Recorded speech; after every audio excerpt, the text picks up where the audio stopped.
Welcome to Club E. Hi, I'm Rick Brimacombe of Brimacombe and Associates. I am your architect of business growth, and I'll work with you to unlock your potential and amplify the scale of your company.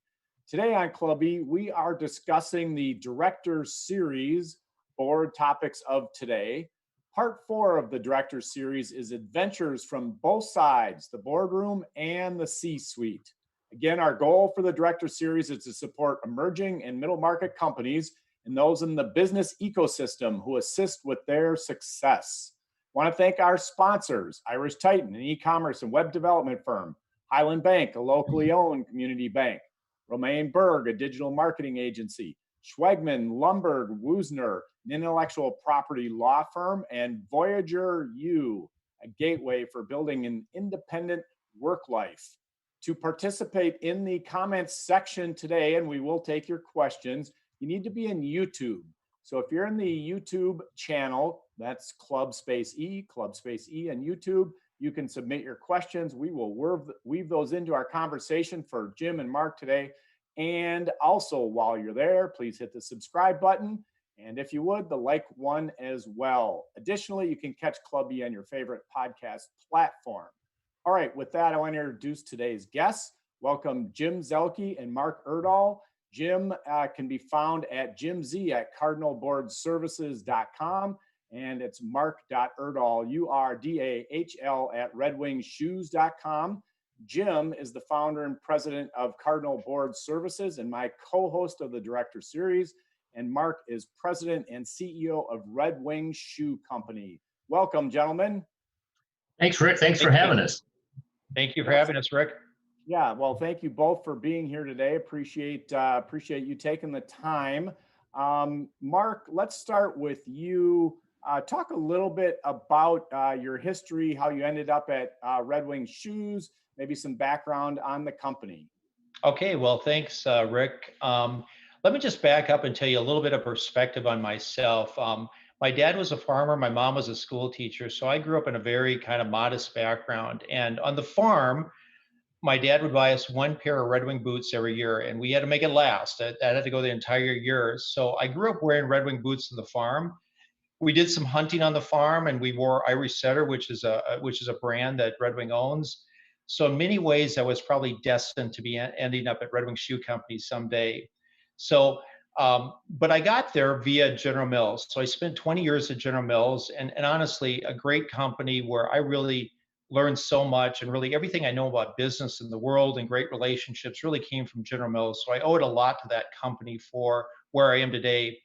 And then there was an individual by the name of Dave Murphy who worked at General Mills, had a great track record there, went on and became CEO of Red Wing Shoe Company. And Dave and I had a great relationship. I worked for him at General Mills. He recruited me to come to Red Wing, and I ended up working for Dave for about 12 years there. So over the course of my career, I worked for Dave for 14 years. He was a great mentor of mine. So that was my connection to get to Red Wing. And then as things progressed, I just took on more and more responsibility and ended up taking over for Dave. But a little bit of background on Red Wing Shoe Company. So we're a company that's 116 years old. We're privately held, family owned. We're based in Red Wing, Minnesota. We have 2,200 employees, and we have 7 offices worldwide. So we're a very international company. We don't like to talk a lot about our financials because we're family owned, but everybody wonders. And if I don't say something, you fill in the blanks.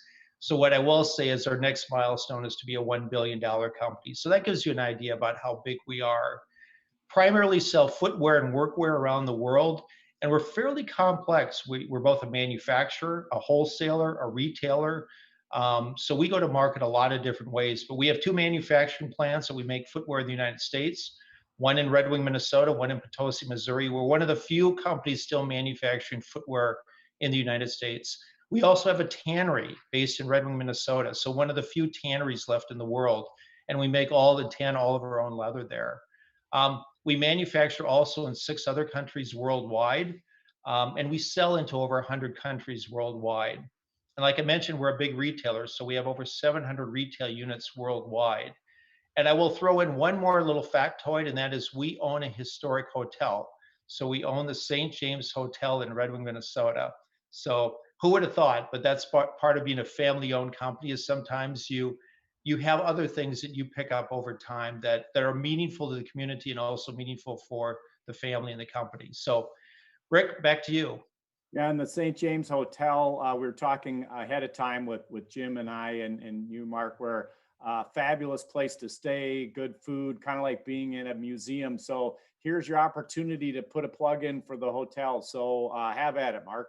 Hotel's a great place. So we've got about 72 rooms. We've invested a fair amount of money into the hotel over the last number of years. So it's a great place for weddings. It was actually voted one of the best wedding places in the state of Minnesota. It was voted I think the top historic hotel, small historic hotel in the country last year. So great place to go eat, great place to stay. We have a lot of tourists that come in. It's a wonderful venue, and it is a little bit like a museum. You can spend a lot of time just looking at things in the hotel. Yeah, and then just talk a little bit, made the news just in the last 24 hours or so about your heritage brand and the first global ad campaign. Maybe just tell people a little bit about the brand and a little bit about what the campaign's about. Yeah, just first of all, Red Wing is our big brand. We have a number of brands, but Red Wing is our premier brand. And we sell both work boots under that brand and also a collection of fashion products that we call our Heritage Collection. And so we just announced yesterday that we're launching our first ever global campaign focused really on the Heritage Collection called Not for Fashion. So you got a lot of fast fashion and things that go in and out, but we're very proud that over many, many decades, we've kind of stayed true to who we are. And so we're saying that, we're not a in and out fashion, but we've been around and it's really lasting fashion. So it's called Not for Fashion and it just launched yesterday. So we're really excited about that. Again, it's our first global campaign ever at Red Wing Shoe Company. That's fabulous. And then Jim, tell us a little bit about yourself and your firm, and then I'll let you take the mic and run with it a little bit. Great. Thank you, Rick. Thank you. And welcome, Mark. It's great to see you today. So our firm, Cardinal Board Services, does all things around boards of directors. And in particular is we help mostly private, oftentimes family-run businesses with their boards of directors. And we recruit boards of members as well. And Mark's somebody that I've recruited over the years, so I know Mark pretty well. And my connection, I also have a decent connection to Red Wing Shoes and Red Wing, Minnesota. I grew up in southeastern Minnesota, so it's a mainstay in southeastern Minnesota. My twin sister had her wedding reception at the St. James Hotel. So we were talking about that a little bit this morning. And currently, I'm in my office. I'm wearing my Red Wing, my Irish Setter traveler shoes that I bought at the store in Red Wing, Minnesota, which is a beautiful store with that huge boot. It's just pretty cool to go see that. It's almost a museum unto itself to the store. So you're on a good track at General Mills, Mark, and going to a Red Wing shoe. That's kind of a big disruption. You don't see that often in people going to corporate life and Fortune 50 company like General Mills. So did you ever imagine your General Mills you'd ever end up being the CEO of a Red Wing shoe company or something? Tell us what the journey was, how you got there. Yeah, first of all, let me step back. And I think Steve Jobs said it best when you connect the dots looking back in time. So my time at General Mills, I just tried to do a lot of different things. So I was in finance, I was in marketing, I was in corporate development. I've spent 2 years in a manufacturing plant just because I wanted to get a variety of different things. And I think looking back now, I can see where I've been able to connect those dots. But honestly, at General Mills, I never had any aspirations to be a CEO. I think it was only after I got to Red Wing that I looked around and I felt like this feels like me, and perhaps I could be the CEO here someday. And then, just things have to work out. So that was kind of my story. But no, I never set out to be a CEO. That was never one thing that I said, I got to be a CEO someday. It just kind of evolved. I know you told me the story once about your experience out at Stanford and kind of how that really opened your eyes. Talk about that. Yeah, so I was fortunate enough at General Mills where I was sponsored to go do an executive program. So I took a year off. I got a sabbatical. I was supported by General Mills, moved my family to Palo Alto, and I did a 1-year executive MBA at Stanford with 54 other people from around the world. So it was very global in nature. And I will tell you, when I came back to General Mills, that I was unsettled at that time because I started thinking, boy, there's a bigger world out there. I have all these relationships. And I think that started my thinking of maybe there's something else outside of General Mills that I should be thinking about doing. And when the opportunity to go to Red Wing came from Dave, it really kind of fell into a lot of the things that I aspired to be. I liked general management. I liked international. I liked smaller companies that you could really get your arms around that really had a meaning, not only for the employees, but also for the family, for the stakeholders, for the community. Okay, good, good. So you and I met on previous occasions and on two different board searches that you didn't get selected for, and then on the third iteration you did get selected for the board. Talk about that experience and all of a sudden thinking about being on a board. A lot of people listening want to be on boards or thinking about joining another board. Talk about your experience and how that felt to you, and the good, the bad, whatever it might be. Yeah, I think it started, Jim, with, you know, you get to your point in your career, and maybe, you know, I'm in the fourth quarter of my career. When you start reflecting back and you think about all the experiences and knowledge and perspectives that you have, and you start talking to, you know, people in your organization and mentoring people and outside your organization, and you go like, I've got a lot to add here. I can add some value.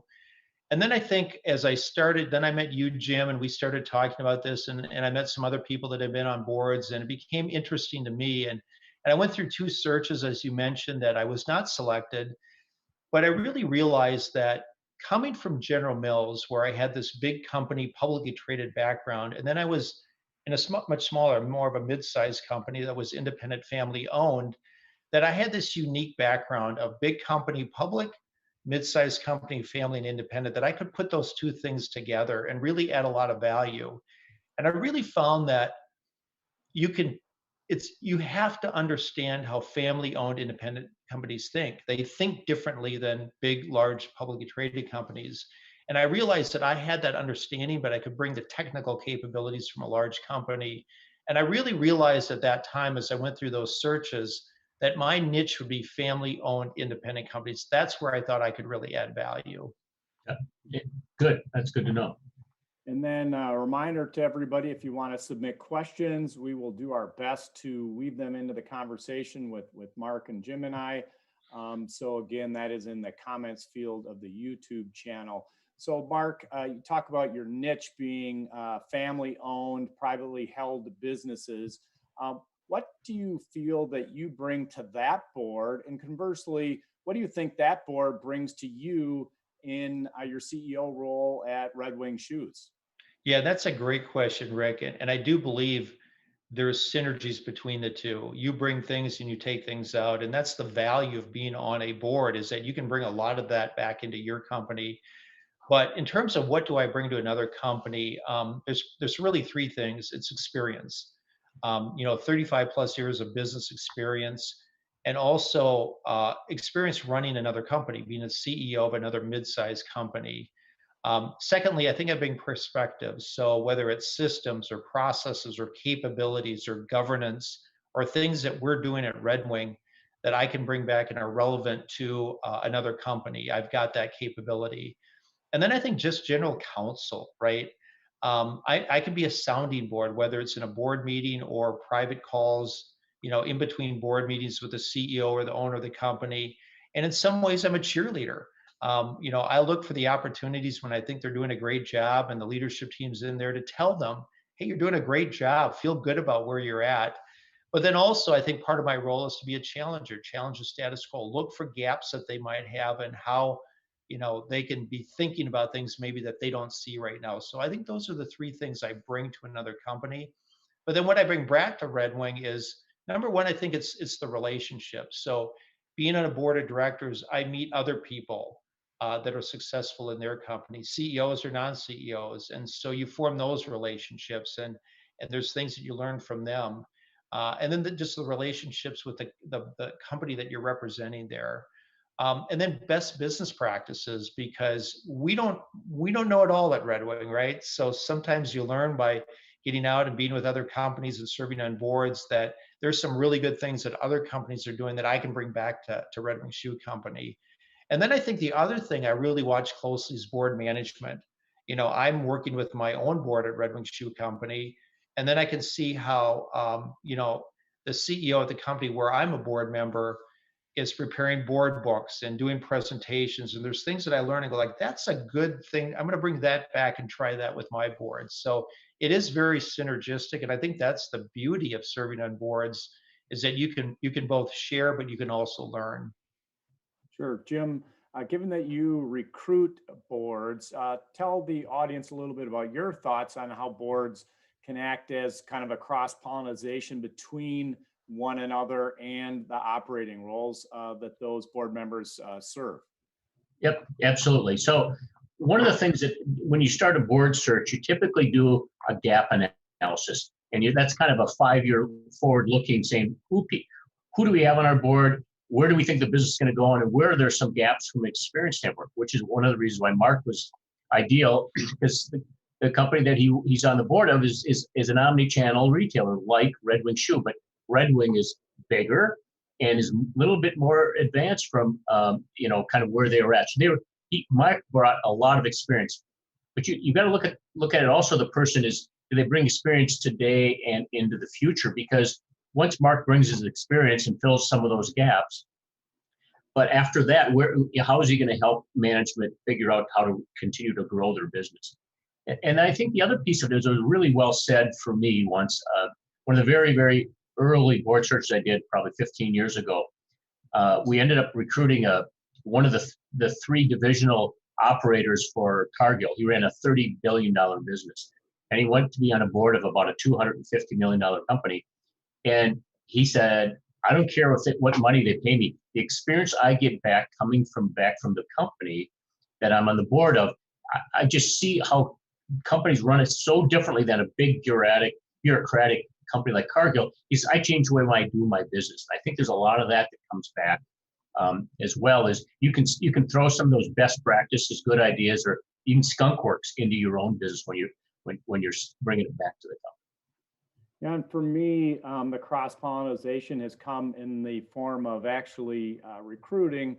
I had brought a gentleman into an advisory board role for one of my Brimacombe Capital portfolio companies, and then got to know him better there, and then ended up recruiting him and bringing him in to be CEO of a different Brimacombe Capital portfolio company. So not only does cross-pollination bring kind of best practices, go in both directions, but also the people you meet, as you mentioned, Mark, and the relationships and how that turns into other synergistic opportunities in the future. Yeah. So Mark, I'm curious, is that you live, and this is adventures from the both sides. I mean, you live on both sides of the table as a CEO, most days, and as a board member other days. What advice can you give to CEOs of how best to work with their boards? Yeah, great question. Being a CEO can be a lonely position some days. There's some things that are very, very sensitive that you can only talk to a couple of people in your company and maybe the board about. So and sometimes some of the most sensitive things about where the company is going and concerns and that you might have about, risks that you might have to take. And so it's probably the place that I am the most vulnerable, right? When I go to my board, because I'm sharing some very sensitive things. Right. But I think the important thing is you have to be vulnerable, and you have to look for that. You have to look for the trust. There's got to be trust there because you're throwing a lot of things on the line because you need that feedback from them, and they're looking for that from you. So trust would be number one. I would say you really have to develop that and really embrace it. Communication is really, really important, whether it's at a board meeting or board books or in between. It's keeping everybody abreast of what's going on, and listening. Because sometimes we as management get into this mode of we've got it figured out, we're ready to go, we're just going to run it by the board, and all of a sudden they might come from left field, and you've got to learn like they might be right. There might be something there that I've got to stop and listen to a little bit more closely. So they're challenging the status quo. And then I think also business relevancy is the third thing I would say is that everybody that's on a board represents a different point of view, a different experience. And so you pick and choose from the people that are there and say, well, they're really good at governance. I really need to hone in on that. Or they're really good on supply chain. But being able to value every member of the board for what they're really good at and what their relevancy is.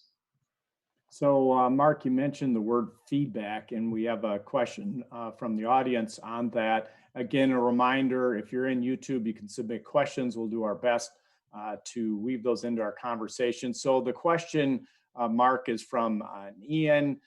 Ian, if it's the Ian, I think it is, longtime supporter of Club E, so thank you very much. What did you learn from those first couple of board opportunities that you didn't get? What and how did you adjust? And did you get good feedback? Mm-hmm. You know,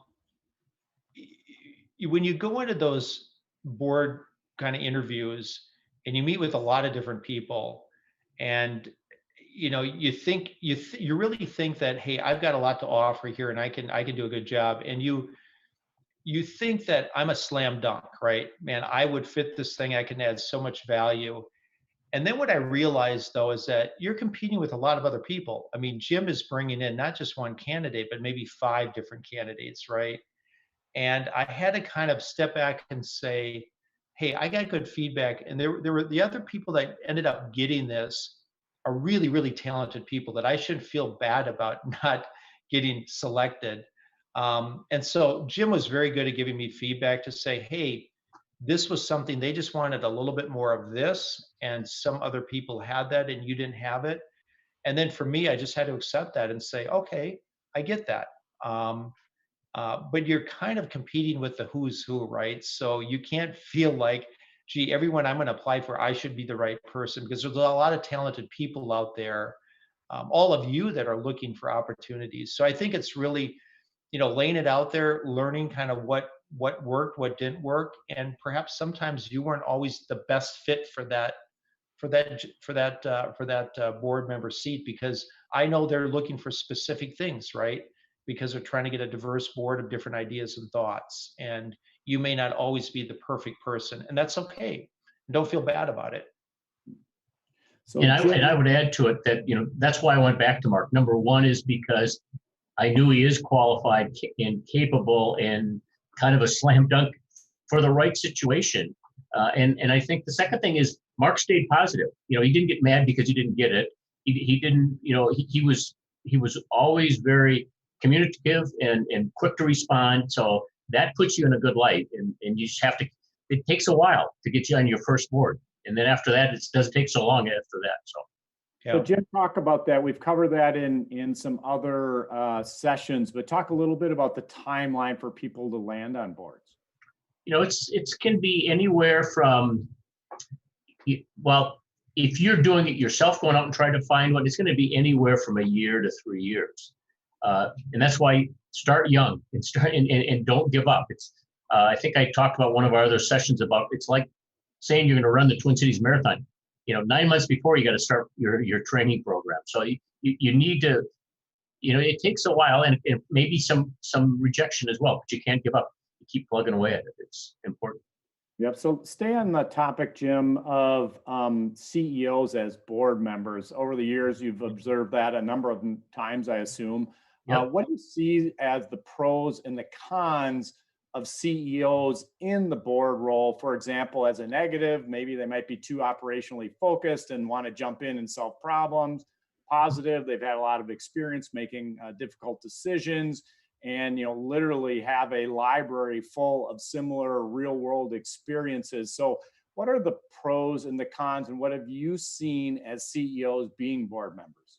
So I can tell you a little bit about, let me start with the cons first, is CEOs that think they're smarter than even the company they go serve on the board. So they're operational. They keep saying, well, you're doing that wrong. You're doing this wrong. They keep challenging it. And because Mark said a really good point, part of your job is to be a cheerleader, not just in the boardroom, but in the community and in the company. Being a cheerleader is really important. So if you're just kind of the negative person that comes to the meeting or is always challenging things, people cringe when they have to have a board meeting and the like. If you're a CEO, I'm talking about CEOs that are on boards. The second part, so they don't observe that you're there as a supporter of the business.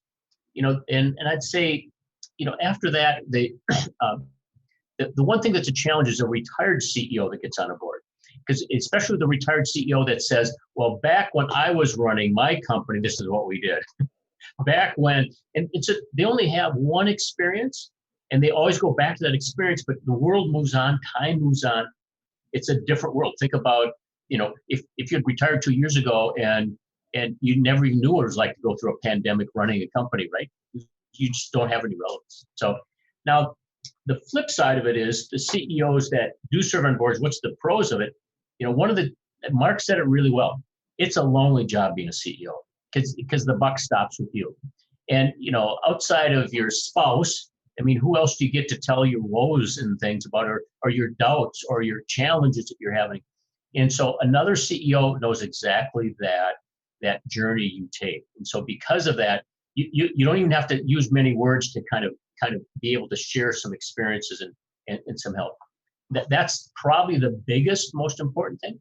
And especially if it's the right CEO. So one of the things that's great about Mark is, his company is a pretty good sized company. And so if he's on the board of 100, 200, $300 million business, he's having problems that are much bigger, which that CEO is probably going to face. So Mark can give a lot of good advice. Could be around banking, could be around technology, could be around digital marketing. Kind of how they're doing it is because it's just on a bigger scale. So that's very helpful to the company and the board. Hey, Jim, could I add something to this? Yeah. I think years ago, boards were made up of mainly CEOs. Right. And I think the trend today is to have a mix of CEOs and non-CEOs, because as CEOs, sometimes we fly at a really high level. Yeah. And sometimes it's good to have people with expertise. So if you really need somebody that knows digital in your company or diversity, it might be better to go with somebody deeper in an organization that maybe isn't a CEO that can bring that expertise. So I really think there's value in having a mix of CEOs and non-CEOs on boards. That's a really excellent point. And, that's how we can tell if you have a really high functioning board, because you have people that don't all look alike, number one, and especially even from an experience level, like you said, they might be, we did a search over in Michigan for a family-owned company, 100 years old, very much like Red Wing Shoe. And, we brought somebody on that's a chief information officer, but he brings a lot of other skills too. But when it comes to technology, he's a real expert. And technology is one of the challenges that gaps they had. So you're very good point, that you need a lot of, and diversity is experiences, not just, gender or race or age as well. So, Mark, without, talking about, kind of your Red Wing Shoe board of directors that you report to, talk about how it's constructed, what things that you what you get from the board, and kind of how it plays out for you as the CEO. Yeah, talking a little bit about kind of how we think about our board and our board makeup. So first of all, I'm CEO, but I'm not chairman of the board. Our chairman of the board is a family member, third generation. And so I really look to him a bit towards what kind of board does he want. But we work very closely on that. And I think as you think about boards, we've evolved over time.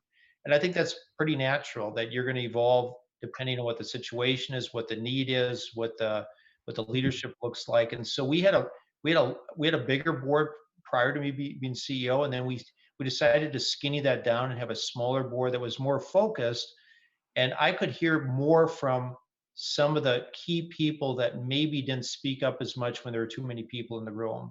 But now as we look forward, we do have a notion that we're going to expand the board, and we want to get more diversity on the board. We want to get more expertise. So we are going through this evolution, but I think that's kind of natural. You want the board to evolve over time as you see the needs of your organization evolving and your leadership and your succession planning evolving.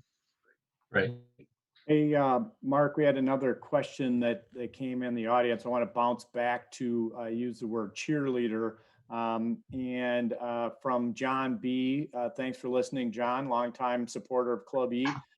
So the question was, how do you balance the cheerleading function and offering input in a constructive way.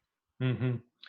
You know, the cheerleading part is when I see the team doing a really good job, and I just get the sense that they're really on track with this and they're really hitting on all cylinders. I want to make sure they know that, because there are times when I'm going to challenge them and, you know, push them on some things. But I also want them to know that when they're doing a really good job, that they are doing a good job. So they're not hearing just kind of like, I'm always the naysayer on things. There's a balance there. So I pick my moments to recognize them when they're doing really well. And then I pick my moments to say, I'm not quite there, or I think you need to go a little harder here, push harder there. But it's finding the right balance, because I don't think you want to be just a cheerleader. I don't think you're going to add a lot of value that way. But on the other hand, if you don't reflect sometimes when they do a really good job, I think it can be demoralizing times at board meetings when it's always like negative, right? So I think that balance of feedback is good. So Rick, what I would like to add is that, you know, I always think the smartest person is the one that asks the best question. And so that's how, you know, you can be a cheerleader, but if it comes to something that's got to be challenged, if you do it really, really well through questions and challenging questions, that way nobody needs to be offended. It's just a question. And even a dumb question's a question, and why we want diversity on the board too. That's a really good point, Jim. Sometimes when I've got something I want to say, rather than telling it, I'll put it in the form of a question. Have you considered this? Have you looked at that? What are your thoughts on that? And it's a little bit more of a way to get them to think and have an open dialogue versus that, you know, I'm just telling you what I think. It's a little, yeah. So speaking of questions, reminder to everybody, if you're in YouTube, you can put it in the comments field. Do have another one here from Susan L.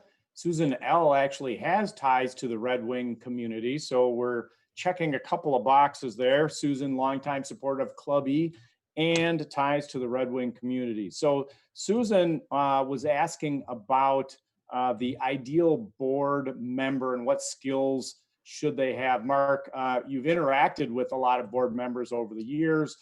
What are the key skills? You touched on a few earlier, but if you had to kind of go down a list, what would you see as the key skills that make an effective director?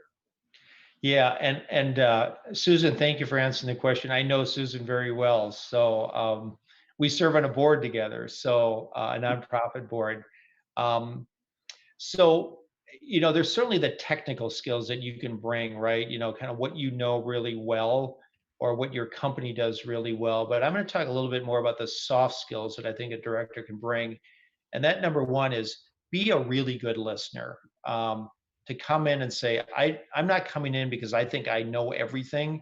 Because honestly, I fly at a pretty high level. I don't know all the ins and outs and the history of the company. So you really have to listen very well and then form a point of view. But when you have a point of view, you got to bring it, right? You got to bring a strong point of view when you've got it. But listening is very important.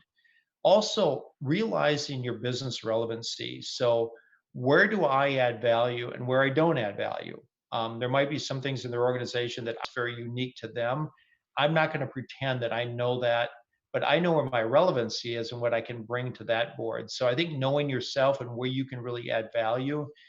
And then I go back to that trust thing. As a really good director, to really be able to form a bond of trust with the CEO, the owners of the company, the other board members, and the leadership team.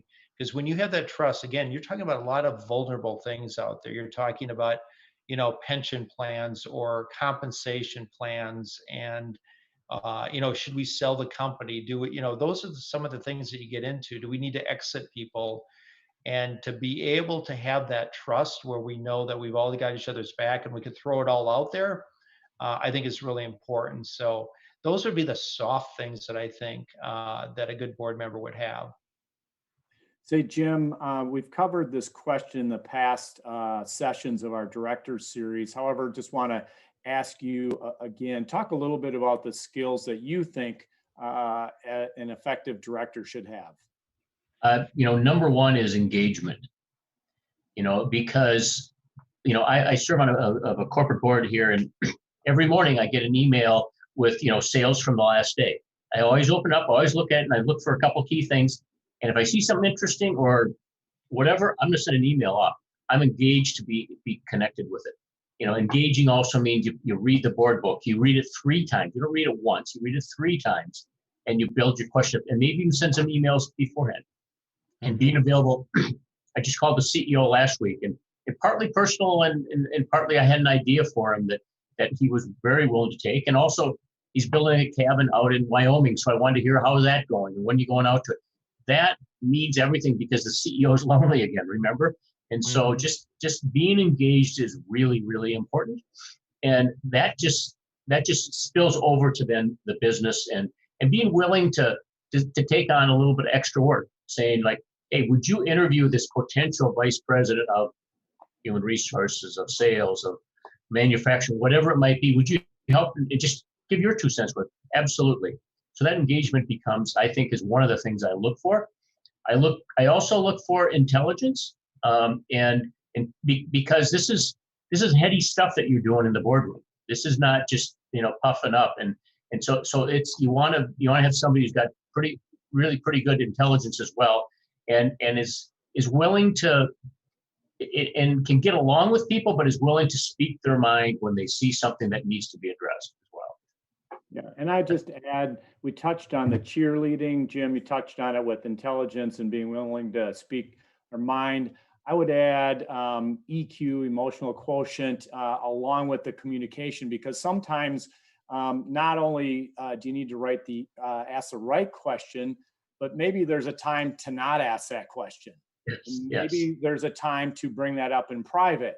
Or maybe the conversation is going down a rabbit hole and you might be able to pull it back by asking a timely thing. So having an EQ around what's going on in the room, and then last but not least, hopefully not dominating the conversation, because that's not fair to maybe some of the more soft-spoken or more introverted board members. And Mark, you touched on that a little bit earlier. So that emotional quotient and how to communicate, I think, plays a key role as well.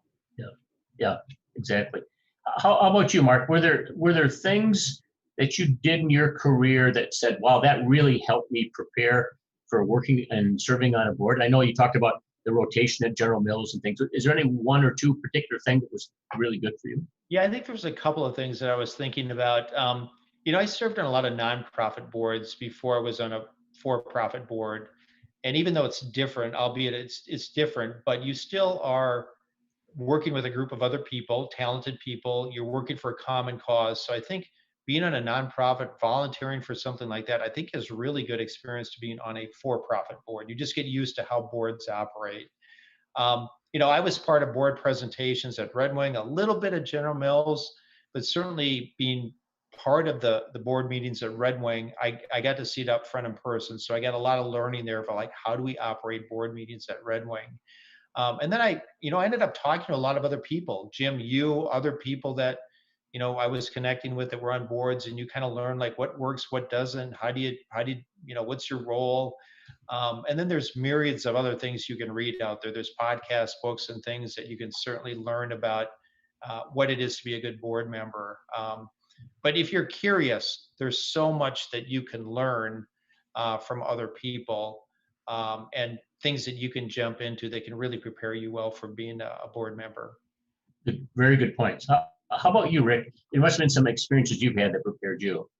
Yeah, sure. So I think a couple of things in hindsight, looking back. Number one was working across multiple industries. Jim, you referenced, hey, only having experience in one industry, and then that makes somebody rather myopic in their view of the world. So over the course of my career, I've worked in many, many industries. And so I think that was good preparation. And I'm just a fan of business. So studying business models, studying business trends, just having my eyes and ears open to what's going on in the world. Again, kind of a cross-training mentality. And then last but not least, and we had Ann Sample of Navigate Forward as one of our earlier speakers, I did go through the board readiness program at Navigate Forward. That was valuable. And so I think for me, kind of like if you go to the driving range and hit balls as a golfer, just studying business and having a broad range of perspectives and opinions and assessing companies. Yeah, I think that's great. And then Jim, I don't know if anything on there that you'd recommend for folks that either Mark or I didn't touch on? No, I think your point is that if you're a fan of business and you're curious, I think those are really good. And that means that you're going to go find, and there's not just one resource like call Rick or call Jim or call Mark. And Mark did it. Mark talked to a lot of people and saw a lot of experiences. And that's really how you get yourself well prepared. You know, it's just like any if you have a hobby, you find information in a lot of places, not just one place. Yep. All right. So Mark, let's see, from my experience, succession planning is an issue that boards cover. As a CEO of a private company, how often does succession planning come up with you, and how front and center is that conversation? So I believe succession planning is one of the biggest, most important things a board should be working on with the CEO and the ownership of the company. At Red Wing, we take one board meeting a year, which is really around strategy, because we really view the people and culture and the succession planning as a key part of the strategy of the company. And we'll go really, really deep in that meeting where we look at a lot of different people. We look at our depth charts. We look at our key positions. We look at how many women we have coming up, how many diverse people we have in that, and really start putting together, and we have action plans to go behind that. So every organization comes to me once a year with kind of their full-blown organization review that goes, then feeds into the board meeting. So we have one big meeting a year that we really look at succession planning comprehensively. But I would say every meeting after that throughout the year, we're always talking in some form about succession planning, because we might be going to be promoting somebody, and we talk about why that makes sense and where that's going to go. And even for me, I mean, my succession planning, I mean, we're thinking, you know, when I'm not going to be there, and, you know, who do we have coming up that can, you know, take on the CEO role when I'm not here, and what experiences do they have to get, and what moves do we have to make now as we think about the road down the future. So to me, I think succession planning is so important for boards, and it has to be, you know, top of mind. It's not just a once a year thing. It's a once a year to go deep, but then constantly coming back to that. So we take it very seriously at Red Wing. Very good. You know, so Mark, with, you know, boards are obviously focus on financials and operations, but what about going beyond that? What are some of the other key areas, you know, like risk or other strategy you mentioned? Talk about some of the key areas that you've noticed on the boards you were on that are key to making a successful board work. Right, because I think there's 4 areas that I look at that are really, really important. They kind of rise, certainly, you know, the financials and the operations, but largely some of that is down into the day-to-day stuff that the business is going to know more than the board does, right? Right. But I think about 4 things. I think about governance. What is good corporate governance? I think that's a big role for the board to think about that. I think about looking at long-term strategies, planning investments, you know, looking down the road a bit and saying, hey, are we thinking about this right? And what are the big trends out there? What are the things we need to be thinking about? Should we be thinking about divesting the company? Should we be thinking about acquiring something? I mean, those are big, meaty things that really take some thought, because there could be a lot of risk in them. And then I think people and culture, you know, we talked about succession planning, but, you know, I subscribe to, if you don't get the people and culture thing right, you know, if you get that right, everything else is going to fall into place. So I think that's a good thing to lean on. And I think the final one is just a general risk assessment. Where are the big risks in the company, and really probing and asking and making sure you've got mitigating plans and you've thought about that. I will tell you from my own experience, cyber incidents are on a rampage right now. They are all over the place.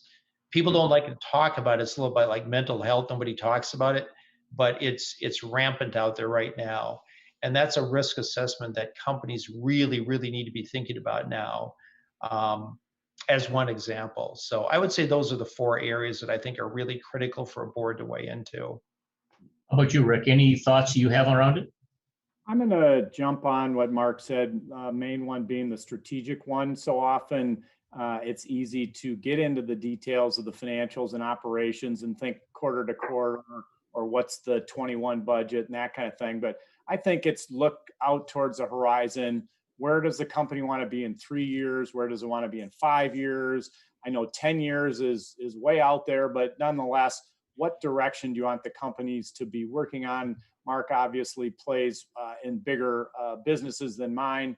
Mine are more in the emerging market category. So there are issues that are going to be different at my portfolio than with Mark and his businesses. But I think more conversation should happen around where does this business need to be and what does it need to do as it looks out 3, 5, 10 years. And that's going to bring on all kinds of things. It's going to cover succession planning. It's going to cover capital needs. It's going to cover, as Mark said, whether you make acquisitions or divest the business. So I think the kind of longer term view from where I sit anyway is most important. And I like the idea that, thinking about governance, because governance is, you can just get stuck in the day-to-day like you both are saying, but governance takes a step back and say, let's make sure we do the same things and check the boxes every time we go through this so that we're not forgetting things, because otherwise, it could be the latest, hot thing, could be an acquisition, or it could be, a cyber attack or whatever. That could distract the board so much if you're not following your governance procedures. Yeah, very good point. Just a reminder to everybody, we have time yet for another question or two. If you're watching out there, you can put your question into the comments field of YouTube. Also, while you're there, hopefully hit the subscribe and like button. You'll also, as I mentioned on the front end of this, be able to catch Clubby not only on YouTube, but the clubby.com website and in the podcast format, wherever you listen to your favorite podcasts. So a question that we don't always ask, but I find it fascinating as to what people say. And Jim, I'll go to you second, but let's start with you, Mark. Again, given that we've been talking about your career, was there an important lesson that you learned at some point in your career that you wish you would have learned sooner? Yeah, and I'll give you a little bit of background. I spent 20 years at General Mills, and I can say this because I was one of them, right? So at General Mills, we were very insular, right? You thought about your career progressing within the company, and there was a lot of different opportunities to move around. And we had a campus out in Golden Valley where, we all ate together. And so we had this very collegiate kind of relationship, and it worked really well at General Mills. But I never really developed any external relationships. I never got out and started learning about what other industries do and meeting other people. And my time when I went off to Stanford kind of opened my eyes to like, wow, I've got a lot of relationships. And once I left General Mills, I really made it a point to sit down and have coffee and meet people, because there's things that I can share, but I learn a lot from that. So I would say the one thing is relationships matter. And I wish I would have figured out that a little bit earlier in my career. But I'm grateful that I figured out what I did, because they have served me very, very well. Knowing that if I have an issue or a problem or anything, I can call up somebody, or I'm in a group of people. And I'll tell you one story right now. I don't know how many people here on from the state of Minnesota, but we're obviously a company in the state of Minnesota, of which there are a lot of great companies. And as you know about the state of Minnesota, nobody ever leaves Minnesota. If you leave a company, you just move to another company in Minnesota. So we all know each other, right? It's all a network. And as we went through COVID, there were so many meetings of CEOs, CHROs that were coming together to say, what are you doing? How do we learn? And you realize that, man, you don't have to do it all on your own. You don't have to figure it all out. Lean on other people that have that kind of knowledge and leverage those relationships. So that's one thing I would have wished I had learned earlier, but it was part of what I was at General Mills, and that's just not the way we operated there. So, and I can say that because I was one of them. Yeah. That's not a slam on General Mills. I was part of that environment and that culture. Yeah. Jim, how about you? So I really would piggyback on what Mark said, and but in a little bit of a different way is, right out of college, I was in sales. And so that meant I met a lot of people. So I had a big network per se. But I looked at them as, clients. I didn't look at them like friends or like business associates that I could learn from, because I thought more transactionally instead of relationship wise. I wish that when I was in my 20s and I had the opportunity to, and one of my clients actually sat me down and said, Jim, okay, we did this thing, but I want to get to know you as a person. It's like, you do? My mentality wasn't there. I just wish at a younger age I would have built those relationships. Like every so often I'll reach out to Mark and say, hey, let's meet in Excelsior for a cup of coffee and just talk about our kids or grandkids. That is where more opportunities in your life come from, is the relationships instead of just quote unquote the network. Yeah, totally agree with you. I couldn't agree more with both of your comments there. All right, so we are getting kind of towards the end of our conversation. As we try to wrap up the talk here today, again, thank you guys for joining us. If you were to summarize this and leave the audience with one key takeaway, Mark, let's start with you. Is there one main thing that you'd like our audience to bring with them after they've listened to our conversation? Great question. How do you pull all this together to one thought? But I would say be curious, continue to learn, learn and share, be curious, develop relationships. Again, I go back to, it's really people that make the difference, right? I say a job is a job, but the people make the difference. So whether it's the company you're in or the boards that you're on, it's really people, it's relationships, it's being curious, it's putting yourself out there, even at times when it doesn't feel comfortable. Put yourself out there and you get so much out of that. So that's a big area, but I guess that's the last thing I would leave you guys with. Okay, great. Thank you. Jim? I think one of the things I take away with this conversation with Mark is, the importance of that, taking a year sabbatical in the middle of your career. I mean, everyone thinks I'm in my career, I can't take the time to go and retool or something like that. The value of doing that, I thought, I never gave thought to that when I was, halfway through my career. I wish I would have thought about that. That's a real strategy and actually propelled you even farther forward. I thought that's a great thing to think about. Yeah, and I'd just throw on top of all that stuff, the cross training of your career and the different things you work on, and how that brings value not only to you and your operating role, but also the board roles that you end up on. So that ability to connect dots, Mark, as you talked about earlier, that comes from having a variety of experiences. So the more that you all out there in the audience can do to diversify your learning, your thinking, the people you meet, the roles you play, et cetera. I think all that's very valuable. Thank you, gentlemen, for joining us. Jim, Mark, fabulous conversation. Why don't we, Jim, let's start with you. Why don't you let people know how they can get a hold of you if they'd like to do that? Very easy. It's just an email address, jimz@cardinalboardservices.com. is the easiest way to find me. Okay, and Mark? Mark.Urdahl@redwingshoes.com. And really, I do enjoy meeting people. So feel free if you want to get in contact with me, ask me a question. But I will tell you, I'll learn more from you, or learn as much from you as you're going to learn from me. But I do value that, and I do a lot of that kind of networking and getting to know people. It helps me a lot. So don't be bashful. And the one closing comment I would say about one thing about Mark is, I've never met a CEO that is so much of a cheerleader of his own company. I mean, and we had a little bit before we got on the air here today, but Mark, he truly loves Red Wing Shoe Company and truly loves their products, and every time he gets a chance, talks about all the great things, and that's a real positive experience I've had, knowing Mark over the years. Well, again, gentlemen, thank you very much. Hope you'll join us again, and thank you. Okay, take care. Thank you. Bye. Bye now. Take care, everyone.